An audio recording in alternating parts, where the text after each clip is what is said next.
Bournemouth 1, Tottenham Hotspur 0. That was the full-time score tonight at the Vitality. A soulless, pathetic and disgusting display from Ange Postecoglou's Spurs side. Every single one of those players was really poor tonight. The manager tactically got it completely wrong. No substitutions or adapting at half-time. The manager has to take the blame for tonight, and the players have to take the blame for tonight. Everyone at the football club is to blame for that result. It's not just a result, it was the performance. At no point during that game did we look like creating a clear-cut opportunity, let alone scoring a goal. The first 20 minutes were quite tightly contested, but Bournemouth looked far better. As I say, they were counter-attacking us well. We had a lot of the ball. We had sort of a half chance from Kulusevski. And then they score a really good goal from a corner. Poor marking from Dragusin. Another goal conceded at the back post, this time from a corner. It's a good header from their young lad. And from there on, Spurs just looked an absolute joke, and Bournemouth were by far the better team. Bournemouth were creating good chances. They were counter-attacking us well. They were quick. Spurs were slow, lethargic, sloppy, and doing nothing every time we got the ball. If we didn't lose it, we were playing it sideways, backwards.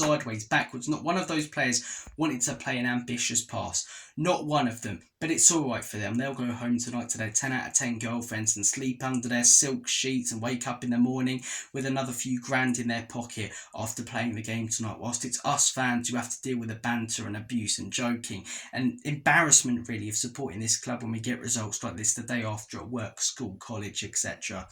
It's unacceptable. It really is unacceptable. For people who are going, oh, it's just one result under Ange, that's absolute rubbish. This whole season has been win-loss, win-loss, win-loss, which is all right if you're a Fulham, if you're a Southampton, if you're a club who wants to be mid-table, who doesn't really have many aspirations for Europe. But with the money that's been spent on this manager, the fact that he said pre-season he believes we can go for the league title, that he's happy with the window, 400 plus million, and those are the results that we get.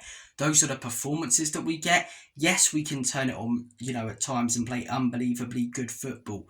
But do we play good football consistently? Not at all. When we're on it, we're great. But that's once every 3 or 4 weeks. We had the Man City game, the Man United game, the Villa game, the West Ham game, where we looked fantastic. But we've also had the Crystal Palace game, the game tonight, the Ipswich game, where players just down their tools, where Ange tactically looks clueless on the sidelines, and where we look like a mid-table club. It's unacceptable for a club that have the aspirations that we do.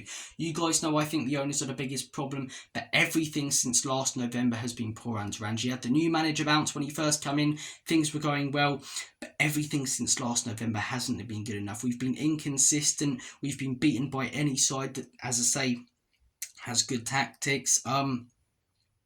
We've just constantly been dropping points to teams that we shouldn't be, and he's been making some stupid decisions. Signing Werner permanently is an example of one. Spending 70 million on Odegaard and Gray in the summer. Maybe tonight, if we spend 70 million on Eze, we get bailed out after a poor performance like that, because we've got some individual quality in our team. Instead, we've got Archie Gray on there, 40 million wasted on a bang average player. Odegaard, who we haven't even seen this season, that's 70 million that could have gone towards top quality players. He's the one who's saying that these are his signings. If they're not, why are you acting like a puppet then? If you get sacked and die by your sword like people said you would, Ange won't take no shit, then I don't think people will have a go at you. But when he's saying that he's happy with the squad, when he's saying that he believes this team can go for the league, when he's saying that every signing is his, and this is the shit that we have to watch every couple of weeks, it's not good enough. It's really not good enough. You guys know I lost my faith after the Ipswich game, and this is why. I got bantered after the Man City game. Where are you now? Where are you now? I'm not going to use this as an opportunity like those fans will to target others who believe in Ange, because everyone's entitled to their own opinion. If you believe in Ange, fair play. But this is why I do not back this guy, because the results are unbelievably inconsistent when he's been backed far more than other managers who have done better with less resources at this football club. He seems to be another puppet. He has no tactical adaptability. Some of the stuff that he comes out with, contradicting comments and stupid stuff like, I'm okay with conceding goals, and he just comes out with some real silly quotes like that. I mean, defensively we look shambolic under this manager, and we have done under his entire reign. To be honest, everything's been inconsistent since last November. He's got to go, in my opinion.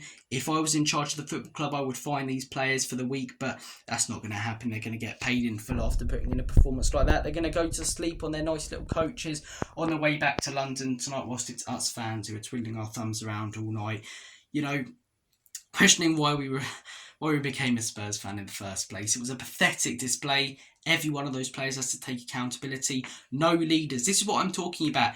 Top teams, Chelsea even this season, Arsenal, Manchester City, Liverpool over the last few years. When you're struggling, you have that top quality player, that leader who will step up and get you a goal when you need it. None of our players wanted to be that guy. None of our players wanted to take that shot or take that chance and try and beat their man late on. They were all playing basic passes, so their stats look alright post-match and they don't take all the slack, Where's the player who's going to take a shot? Kulusevski, I love him. I think he's been our best player this season.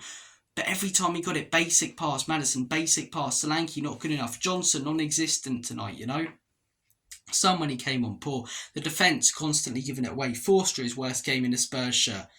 No one wanted to take control of that game, take leadership, start doing things, try and build some momentum. Never looked like scoring a goal, never looked like creating a chance. Ange Postecoglou, in my opinion, your time's up, mate. A lot of these players simply aren't good enough. A disgraceful night. I don't have the energy to shout about it, though, so I'm going to head off. All the best, have a good one. And as always, Comedy Spurs. Pathetic tonight, though. Absolutely pathetic.